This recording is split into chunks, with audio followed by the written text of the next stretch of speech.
ya para 1988, ya el plan austral había fracasado, Sí. todas las reformas de Alfonsín habían fracasado, ya no había salida. Y en ese contexto es que el gobierno lanza el Plan Primavera, ¿no? Que fue el último plan de Alfonsín, que más que un plan era como una especie de parches de emergencia para llegar a las elecciones, porque la idea era evitar la hiper. Entonces, bueno, ¿qué es el Plan Primavera? Básicamente, muchos precios que estaban regulados se actualizan por la tasa de inflación, o sea, se actualiza el precio, pero después se congela nuevamente, o sea, simplemente actualizar los precios por la inflación pasada, Sí. ¿no?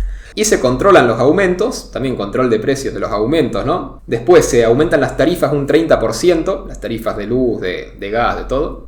Se aumenta buscando reducir un poco el déficit fiscal y también empieza el racionamiento de dólares, ¿no? Una especie de cepo, porque se desdobla el mercado cambiario en el mercado financiero y el mercado comercial, ¿no? Ujú. Y hay dos tipos de cambio, que uno es para las exportaciones y otro para las importaciones. Entonces ahí el Banco Central ya se queda con las exportaciones y le vende a los importadores, como sigue siendo todavía hasta día de hoy, ¿no? Que sea hasta que Milei saque el cepo, que los importadores van a comprar el dólar oficial, ¿no? Ujú. Y el austral oficial, ¿no? El del mercado oficial se devaluó un 11%, llegando a estar en 12 australes por dólar. Ujú. Vos me habías dicho que en un principio era 0,80. 0,80 en el 85. Bueno, en el transcurso de 3 años se devaluó hasta 12 australes por dólar, ¿no? Entonces, bueno, ese era más que nada el plan primavera, o sea, eran partes, ¿no? Actualizar ciertos precios, ¿no? Ciertas Sí. medidas financieras.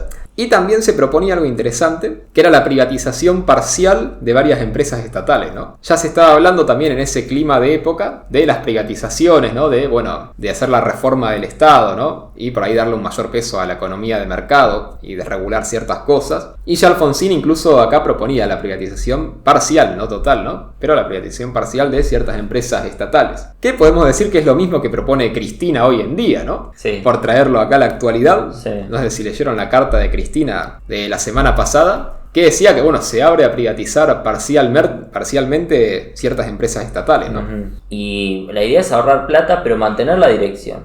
¿Qué significa acá? Que hay una creencia en que el Estado puede igualmente ser eficiente. Sí, o ser eficiente por ahí dejando que la administración sea más privada, pero dando como la dirección de La ciertos dirección. lineamientos de dónde tiene que ir. Porque mantiene la mayoría, ¿no? Pero bueno, básicamente este era el plan que fracasó muy rápido porque no tenía credibilidad y no te daba ningún horizonte de largo plazo, ¿no? Ujú. O sea, no te daba ninguna idea de decir, bueno, este plan, ¿para qué es? Se veía que era un plan de emergencia para tratar de salvar la situación hasta las elecciones. Entonces, bueno, este fue el error que tuvo acá Alfonsín, ¿no? Que por eso el plan fracasó muy rápido, duró muy pocos meses, era plan primavera porque se lanzó en septiembre, ya Sí. para diciembre ya estaba en crisis de vuelta. Y fíjate qué interesante que el presidente del Banco Central en ese momento era Machinea, Machinea. el futuro ministro de Economía de la Rúa, ¿no? Pero bueno, todo esto te hace que, para finales del 88 ya el plan ya se veía que estaba fracasando. Sí.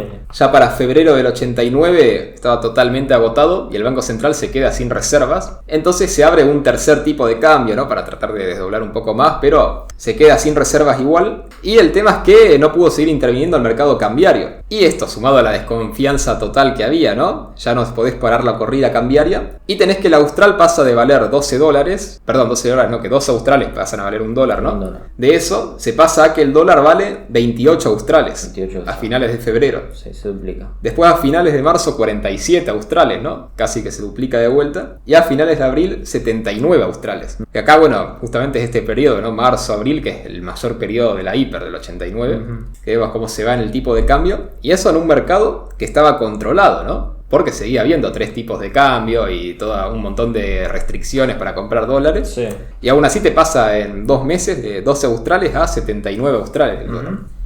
Y eso en un contexto además de que la inflación mensual ya estaba en 80 y pico por ciento, 100% ya en abril. Y que además tenés los saqueos, Sí. que empiezan también todos los saqueos, ¿no? Por el aumento de la pobreza. También, bueno, como dicen algunos, ¿no? Por coordinación política del peronismo. Lo dice Cristina. Sí, lo dijo Cristina Lo dice en su Cristina. momento. Ya En el- sabemos cómo es. Sí, en el 2012 lo decía, Ujú. cuando estaban los saqueos contra Cristina, ya parece que hubiera sido hace el siglo pasado, ¿no? El 2012. Pero bueno, cuestión que nada, empezó esto, hubo 14 muertos en los saqueos, aunque algunas fuentes hablan de 20 muertos, ¿no? Siempre hay una discrepancia. Pero con toda esta crisis política, Alfonsín adelanta las elecciones, como ya sabemos, para mayo, ¿no? Del 89.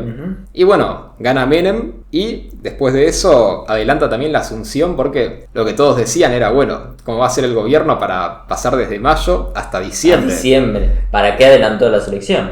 Claro, exacto. Y que se veía que el gobierno ya no tenía nada para hacer. Entonces, bueno, adelanta el traspaso de mando a Menem. Entonces Menem asume el 8 de julio, finalmente, pero acordando que le van a pasar las dos leyes fundamentales para su gobierno, que son la famosa ley de emergencia económica y la ley de reforma del Estado. Entonces, bueno, esto es el proceso hiperinflacionario de 1989.